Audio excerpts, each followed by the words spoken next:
tonight, exciting night. Let's stand for the Pledge of Allegiance. United States of America, and to the republic for which it stands, one nation, under God, indivisible, with liberty and justice for all. Just so everybody knows what we're doing tonight, they're going to give a presentation. Malone McBroom's going to give a presentation. Then after that, we're going to have public participation with comments or questions.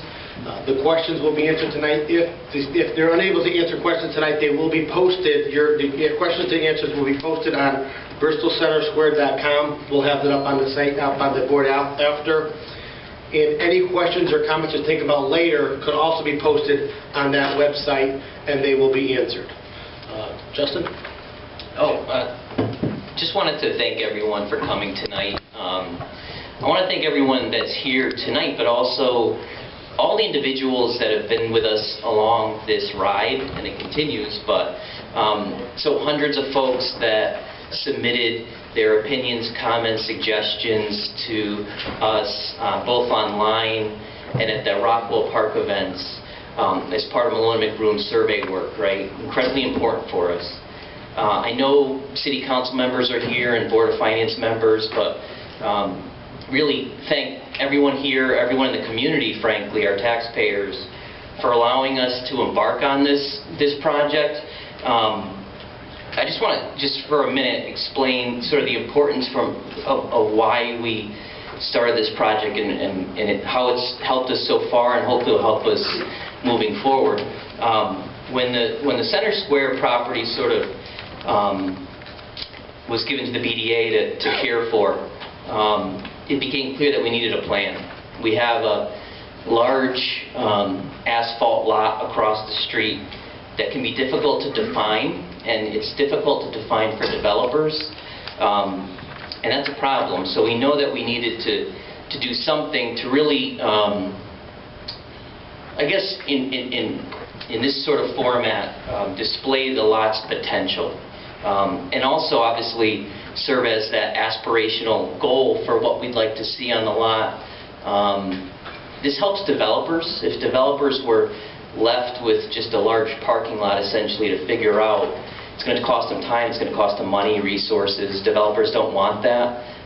This gives developers a head start, I think, but also it lets them know what the community would like to see on the site. And I think it's a great goal to shoot for. So thanks very much again to everyone for sort of allowing us to do this and for helping us along the way.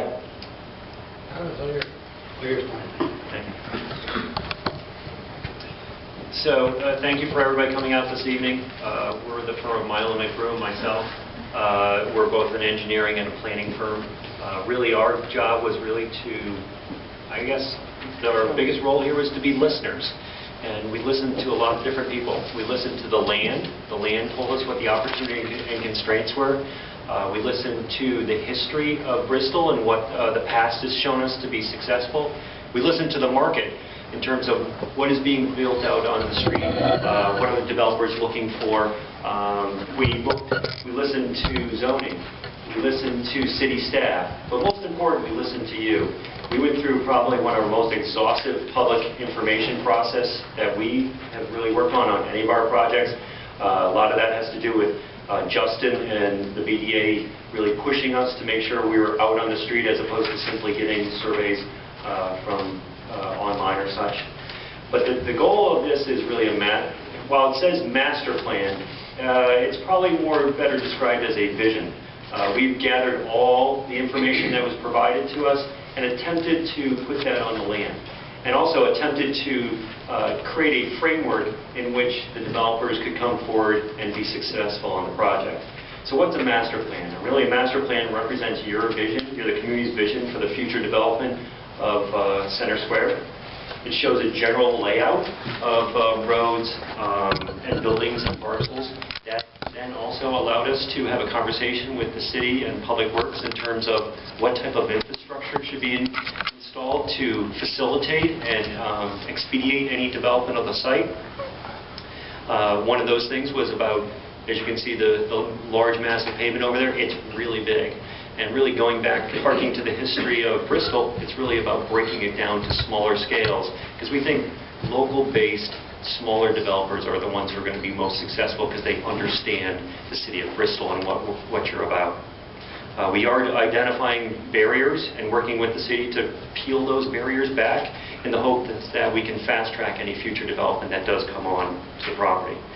We are also, as I said, identifying infrastructure, putting pipes so they're ready to go so that developer doesn't have to worry about that and moves it forward. And this is really the trend for the communities that are going to be successful, is you have to peel away the barriers, because as much as we all agree that Bristol is a unique place, you are in competition with other communities, and if we can do everything we can to make it easier for people to get excited about the property, that's what we're going to do.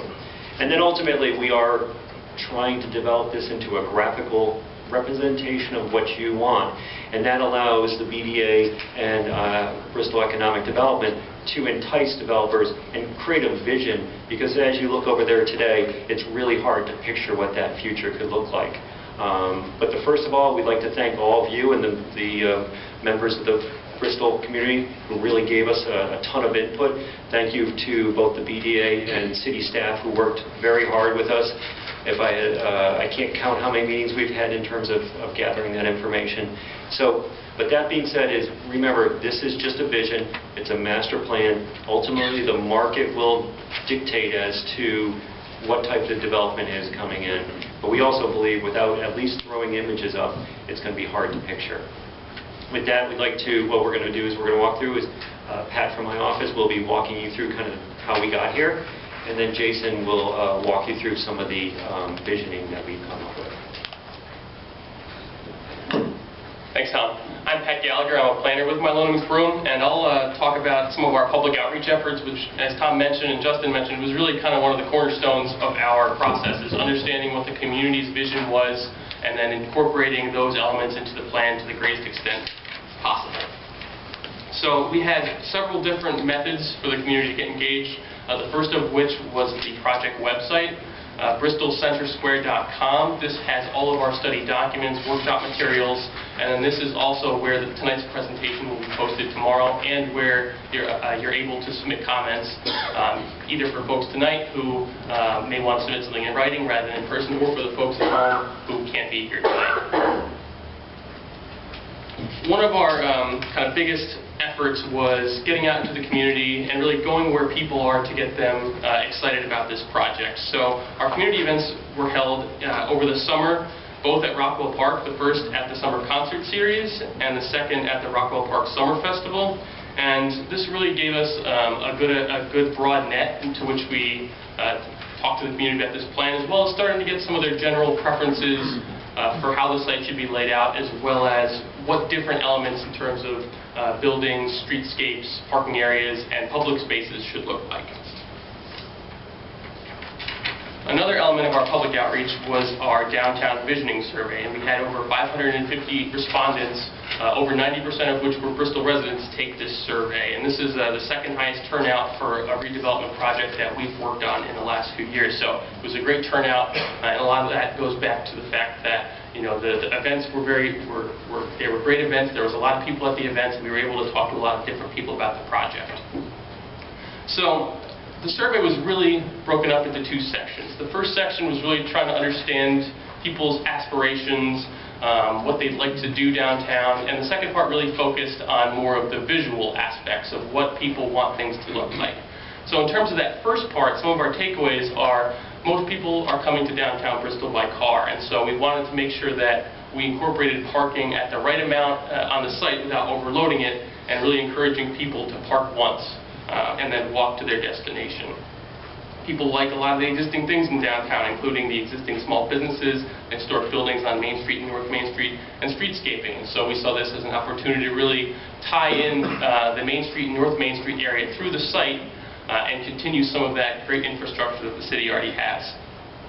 People also want to do more things downtown, whether that's shop, go out to eat, or do more events and activities. And this is all things that the city can influence. They can influence the uses of buildings through its zoning regulations, which already set a great framework for encouraging restaurants and retailers to come into downtown. And also in terms of appearance, events, activities, these are all things that the city can control through either infrastructure improvements or through scheduled events. And I have to say, for a city of its size, Bristol has a lot of great events, and we were fortunate to be able to incorporate some of those into our project through our community events. So the second aspect was the visual preferences survey, and this is really taking the 4 core elements of our plan, which are buildings, public spaces, streetscapes, and parking, and showing people a variety of options on what these elements could potentially look like. And in one way, shape, or form, the city has influence over how these elements look. For buildings, the city controls how buildings look through its zoning regulations, and we've been working very closely with Bob in the land use office to make sure that the vision of the current downtown zoning is reflected in the plan, which really aligns well with what the community told us they'd like to see. So really a medium density, street-facing buildings with parking behind, really a traditional style building, and very much reflective of the current buildings on Main Street and North Main Street. The second element is public space, and this is something, again, that the city has influence over in terms of infrastructure improvements. People desired a hardscape, a public plaza type space, and Jason will go into more where we located those on the site and why we located them where we did in his presentation. Green space was also the second most desired, a more passive green space versus an active green space, and we incorporated that into our concept plan as well. Streetscapes were the third element, so how the streets look, how it feels to walk down a street. And not surprisingly, people tended to like the elements that already exist on your great streetscapes on North Main Street and Main Street.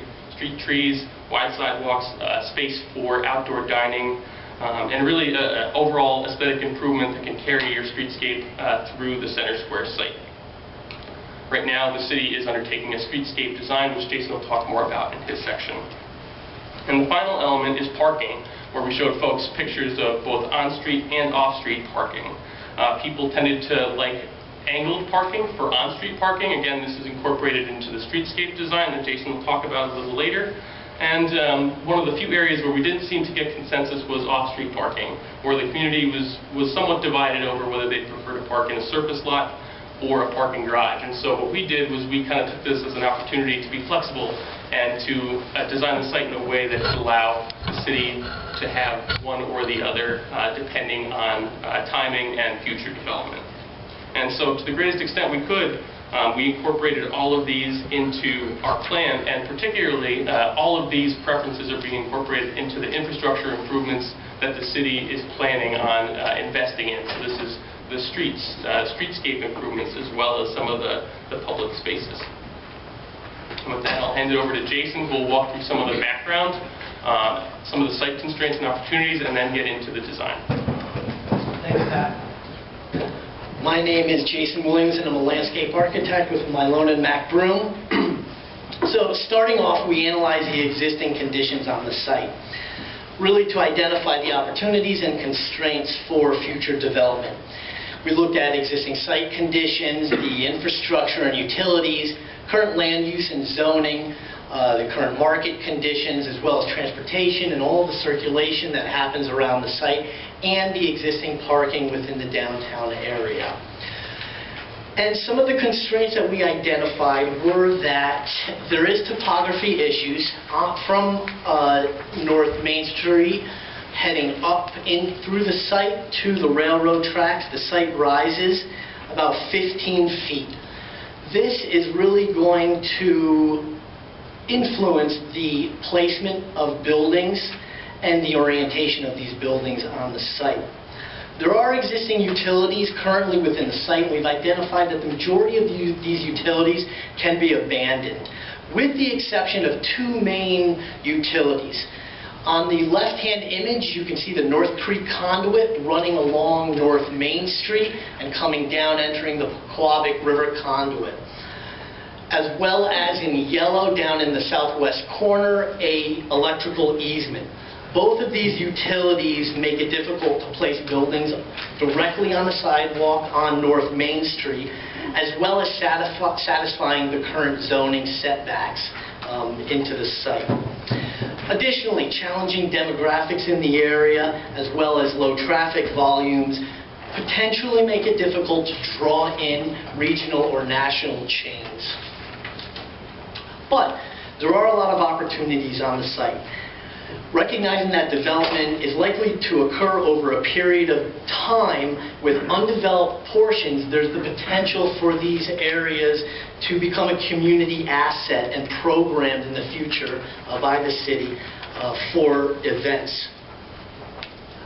Looking at the perimeter roadways, there is space for roadway improvements, especially on Main Street and on Riverside and North Main Street, that could include the addition of parking, which I will get to.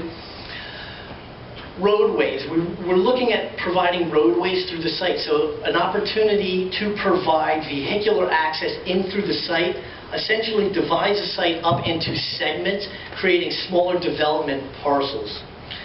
As Patrick mentioned, public plazas and green spaces would likely be located in areas that cannot support buildings. And leveraging existing developments happening in the downtown, with Bristol Hospital coming downtown, the recent call center adding 400 employees, really enables what we like to call boots on the ground, seeing people that are in the downtown so small businesses realize there is the potential for growth. So working through the public engagement process and our planned development, we started with bubble diagrams. We actually created 7 bubble diagrams, as you can see in the upper left-hand corner. I also want to mention all plans moving forward in the presentation.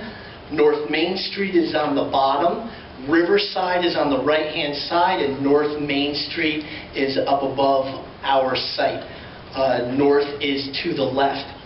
So with our bubble diagrams... Main Street's on the top. Main Street's on the top, I'm sorry. In looking at the bubble diagram, this is really a first go at what is the potential use areas of the site. Pink being potential building locations, gray being parking, and green being public spaces. The option on the left was voted as most liked by the community. In the upper right-hand corner, we started looking at 3D Google mapping and aerial, understanding that this project is likely to occur in phases, and what are the potential aesthetics of this project occurring in phases. And then on the bottom, we went right into conceptual plans, getting on the drafting board and sketching out, based on the bubble diagrams, what are some options to create our preliminary master plan. Now, there's really, and unfortunately, I don't think anybody can see the arrow up there. There's really 4 main components of the project. If you start on Riverside Avenue and move north, we have a public roadway which enters the site to the north and circles around and comes down onto North Main Street. We show internal parking as well as buildings, as you can see in gray, and public spaces dotted throughout the site. To the north in gray is the future Bristol Hospital site, which we don't have available for you tonight, but that will be made officially available to the public next week. We've developed 2 cross sections. Sure. Go back for a second. We've developed 2 cross sections of the site. The first cross section is a thin line which is on the northern development parcel that runs from North Main Street up to the railroad tracks, and B cross section is on the southern development parcel. So if we look at the cross section, the upper cross section on the left starts at North Main Street. You can see the vehiculars on perfect. You can see the vehiculars on North Main Street moving into the site, and the small blue rectangle representing the underground North Creek conduit. So you can see the reasoning behind needing to place the buildings and future footings away from that. What that does, though, is it provides pedestrian amenity space just to the left of that building, as well as to the right of that proposed 2-story building. In the center space, we have 2 drive areas and an interior parking lot that is screened on both sides by the building. And to the right, we have an additional two-story buildings with the northern public parking, public roadway just in between them. Having these buildings fronting right on this public roadway is really going to give a village and community feeling to the streetscape. Just beyond the building on the right, we have parking, and then the cross-section moves up into the railroad area. Cross-section B on the lower slide, again on the left, starts with North Main Street, moves over with the two-story mixed-use building, set back from North Main Street due to the river conduit, and in a large interior space which includes parking and a potential central pedestrian space with a potential gazebo. Moving to the right, we have our mixed-use two-story building, and then to the right of that building, the main public roadway. And if we move to an enlargement of that public roadway, starting on the left, we've got our two-story mixed-use building with potential retail restaurant on the first story, and a 9-foot wide amenity space just outside of that if a tenant would like to place outdoor seating or whatever, benches. We move then into a 6-foot pedestrian sidewalk, moving right into a 5-foot wide amenity space, which would include trees and lighting and potential benches. And then into our roadway, which is one way in each direction with 5-foot bike lanes on each side of the roadway and a center median. In some areas, a center median would be flush, colorized stamped asphalt, like you see currently on North Main Street, and in other areas it could be a raised vegetated island.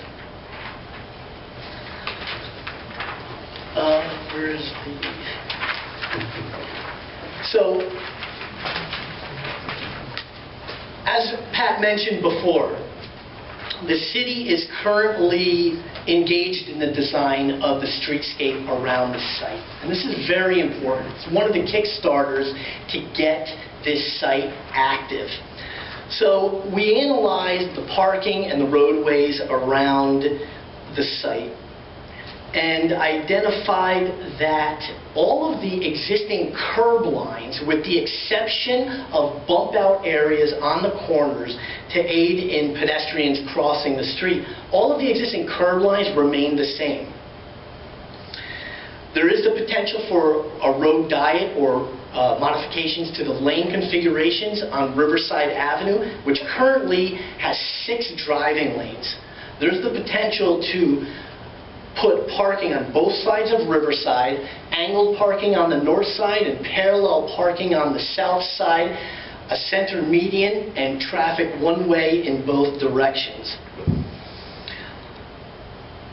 Additionally, by looking at the existing parallel parking and no parking on Riverside Avenue, we've been able to identify that we can add an additional 10 public parking spaces, parallel parking spaces on Main Street, a total of 46 parking spaces on Riverside Avenue with the angled parking on the north and parallel on the south, and an additional 16 public parking spaces along our site on North Main Street.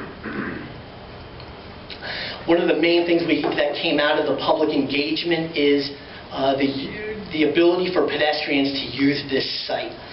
And so what you see here in pink are pedestrian routes. These identify all of the sidewalks within the area and really create a diverse system of walkways that are interrupted with open space destination areas shown in the yellow. The idea behind this is that if you provide plaza spaces or mini parklets for pedestrians that can see the other pedestrian spaces when they are in one, they're likely to move to the next one.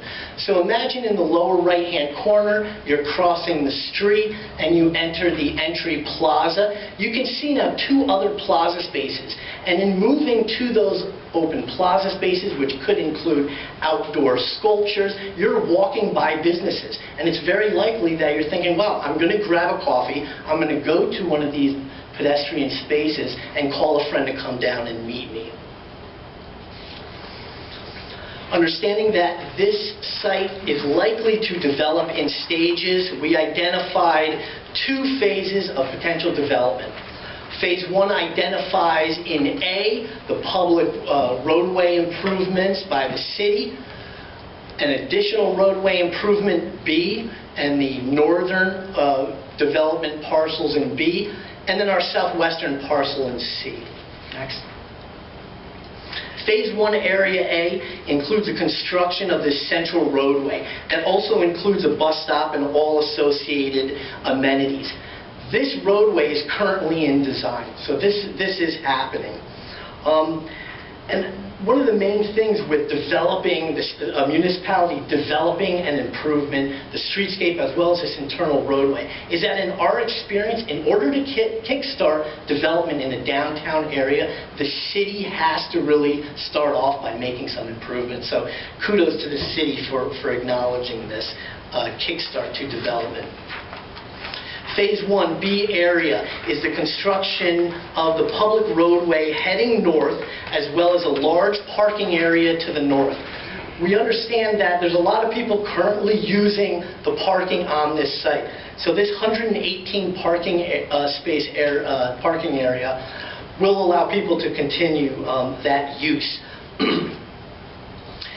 The area in B, shown as grass, is really an area converted to public active or park space that we see, and what we've heard from the public, can be programmed for seasonal events such as pumpkin picking, mum festivities, maybe Christmas tree sales in the winter, temporary ice skating rinks, farmers market, and even craft markets.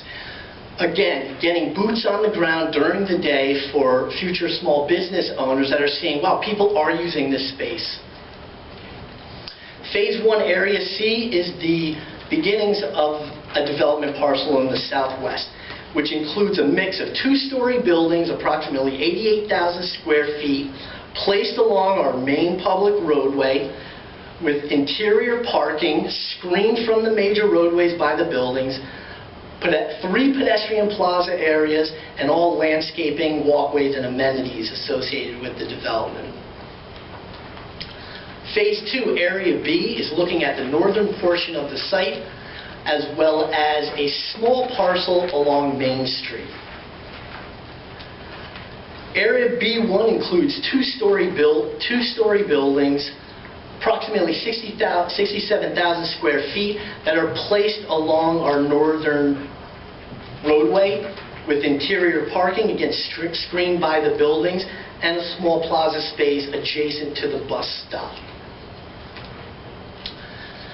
B2 includes infill development and reducing the size of the northernmost public parking area.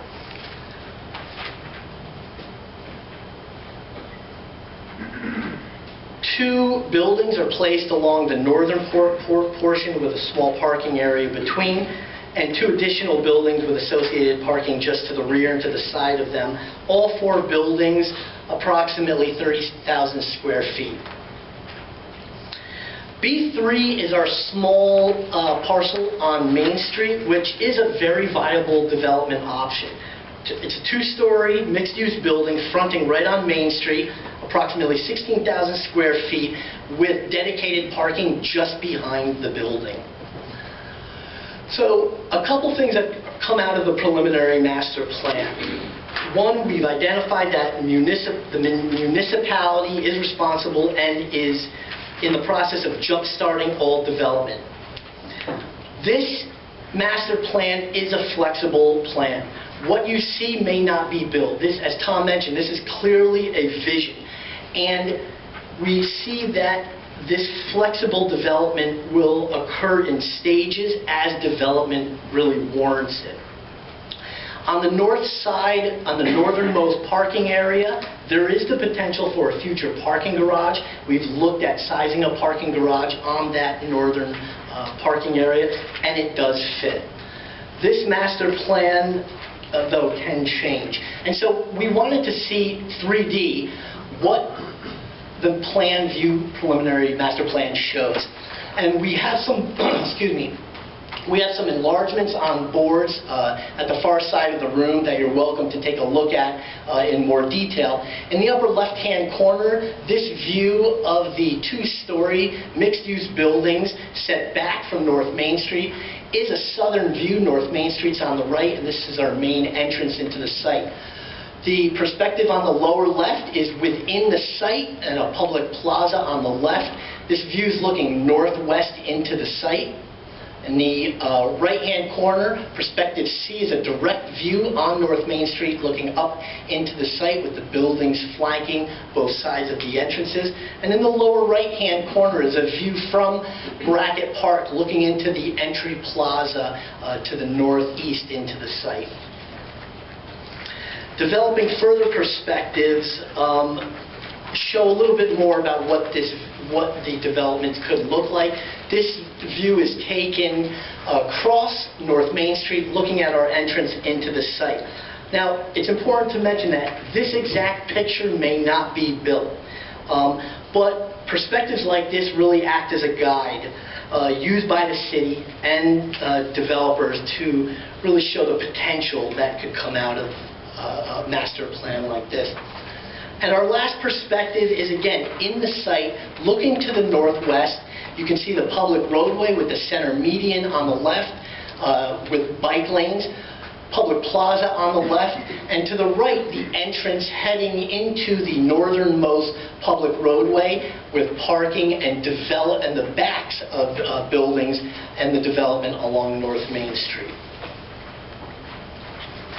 All right, so just to kind of wrap up and our next steps here.